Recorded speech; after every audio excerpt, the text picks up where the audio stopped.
रात के करीब 12 बज रहे थे। भाभी अपने कमरे में लेटे हुई थी और अपने सऊदी वाले पति से वीडियो कॉल पे बात कर रही थी। तभी अचानक घर का लाइट चला गया और पूरे घर में अंधेरा हो गया और इसी अंधेरे का फायदा उठाकर उसका देवर उसके कमरे में घुस गया और फिर जवान भाभी की इंजन की सफाई करने लगा।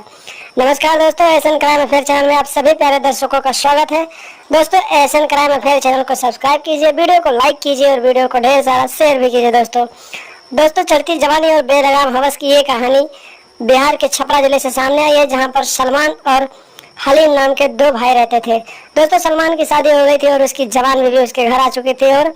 शादी के करीब 2 महीने बाद उसका वीजा लग गया तो वो सऊदी चला गया पैसे कमाने के लिए। दोस्तों, घर में सिर्फ भाभी और देवर रहते थे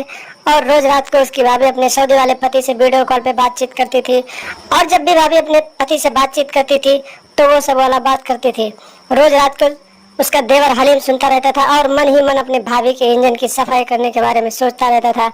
और एक दिन उसको ऐसा मौका मिल गया कि रात को उसकी भाभी अपने पति से बात कर रही थी, तभी अचानक उसके घर का लाइट चला गया और फिर पूरे घर में अंधेरा हो गया और फिर पूरे घर में अंधेरा हो गया और इसी अंधेरे का फायदा उठाकर हलीम अपने भाभी के कमरे में घुस गया और फिर अपने भाभी के सारे कपड़ों को हटाकर उसके इंजन की सफाई करने लगा। भाभी का पति भी बहुत दिनों से सऊदी था तो उसके भी गमले में पानी नहीं जा रहा था, तो भाभी को भी बहुत मजा आने लगा और फिर भाभी भी अपने देवर हलीम का साथ देने लगी और फिर एक तरह से अच्छे से उसे उठा उठा के देने लगी। दोस्तों, हलीम पूरी रात अपनी भाभी की टांगों को उठा उठा के एकसठ बासठ कर रहा था और भाभी को भी बहुत मजा आ रहा था और वो भी अपने देवर से कह रही थी, देवर जी और अच्छे से करो, बहुत मजा आ रहा है। उस दिन दोनों एक ही साथ दोनों पूरी रात सोए और पूरी रात एकसठ बासठ वाला प्रोग्राम चला। दोस्तों, इसी तरह से रोज उन दोनों का प्रोग्राम चालू रहा और एक दिन की बात है दोस्तों, जब देवर रात के करीब 12 बजे अपने भाभी के कमरे में पहुंचा तो उसकी भाभी वीडियो कॉल बात कर रही थी और फिर वहां पर पहुंचने के बाद उसने अपने भाभी को पीछे से जाकर टच किया तो उसको भाभी को बुरा लग गया और इसी बात को लेकर देवर और भाभी में झगड़ा हो गया और फिर दोनों का ये झगड़ा इतना आगे बढ़ गया दोस्तों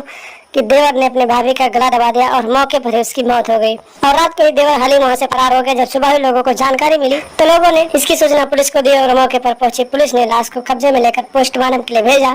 और फिर आरोपी देवर की तलाश करने लगी। दोस्तों, लगभग 5 दिनों बाद देवर की तलाश करने के बाद पुलिस उसको हिरासत में ले लेती है और फिर हाथों में हथकड़ी डालकर उसे अपने भाभी की हत्या के जुर्म में जेल डाल देती है। तो दोस्तों, आप लोग भी सावधान हैं, सतर्क रहें और अपने बीवी बच्चों को छोड़कर किसी प्रदेश में जाकर 2-2, 3-3 साल ना टिके,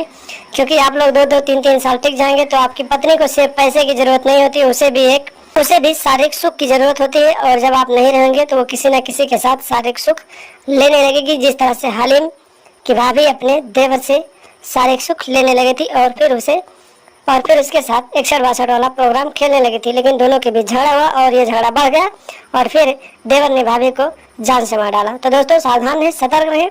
और लगातार हमारे साथ बने रहें। हमारे चैनल को सब्सक्राइब कर लें और हमेशा देखते रहें एसएन क्राइम अफेयर।